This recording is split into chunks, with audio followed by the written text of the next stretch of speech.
Now we'll check in for the latest on the markets with Evan Lucas from Investsmart. And Evan, how's the day started? Today is going to start quite nicely. We saw on the close of our futures over in the US on Saturday morning that we look like jumping up about 0.7%. It's been a very volatile period, and I know that the three of us have been discussing what's been going on over the last sort of 2 to 3 weeks. And this week is also the biggest week in our earnings season, so that too has to play out. You've got BHP, Rio have already come out, but you've got Fortescue as well, and then a plethora of smaller firms underneath it. So it will probably continue on. The biggest news over the weekend is actually some interesting sort of political news that actually played out in markets. And I've talked about this before. The epicenter at the moment for the risk globally is Europe. The European slowdown has been dramatic. It's been very, very quick. We know that the ECB is going to stimulate in some form of movements in probably a suite of products in September.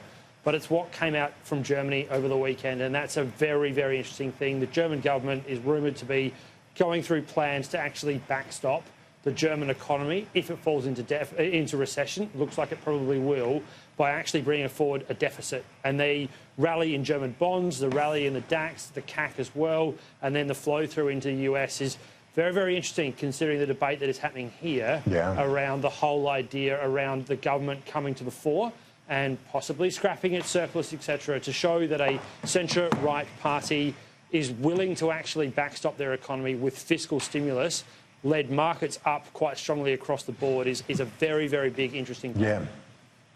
Well, yeah, particularly when the catalyst for any recession, or one of the contributors to that situation in Germany, is the fact that it is such a big export nation and would be hit by the trade turbulence we've seen.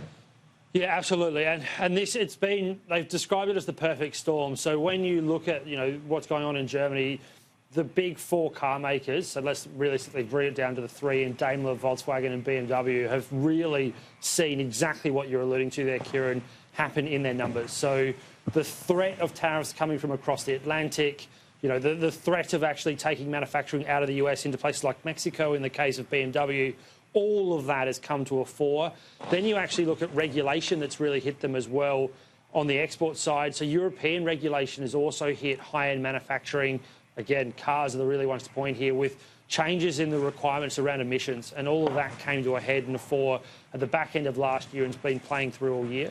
You then look at the higher-end manufacturing they have in things like medical. That is also now under a bit of pressure, which normally you don't expect. Normally that sort of sails through any form of cycles in the economics to just keep chugging along, and that too is seen there. So buyer and buyer is one to point there from, again, the German side that has seen pressure. So it is interesting. The other thing is just the general confidence in Europe's really low, and that is quite an interesting turnaround, considering this time last year they were describing it as the sort of the European renaissance in growth, and it's just disappeared so fast.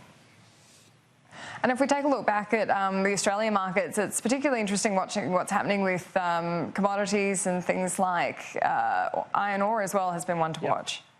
Yeah, so iron ore is now technically in what we refer to as a bear market. So since its peak, which was about 3.5 weeks ago, it's fallen 22%. And that is a big, big move. It is now below $100 a tonne. And that in itself has also been a bit of a marker, because we have been having these growing record prints in our trade surpluses. So if you have a look at the trade balance that's been going on for the last one, we hit $8.4 billion, the biggest we've ever had. And it is down to the fact that iron ore has been significantly elevated. It is also down to probably what you refer to almost as control between Rio and BHP with actual seaborne shipments. And then the horrendous issues that also happened in Brazil with Vale meant that you've also had a price drive. So all that came to a head. It has certainly been good for our economy, but that slowdown will come through. It will also mean that future expectations for GDP, so Q3 and Q4, will start to be revised down if that price now starts to hold and brings down the average overall take-home.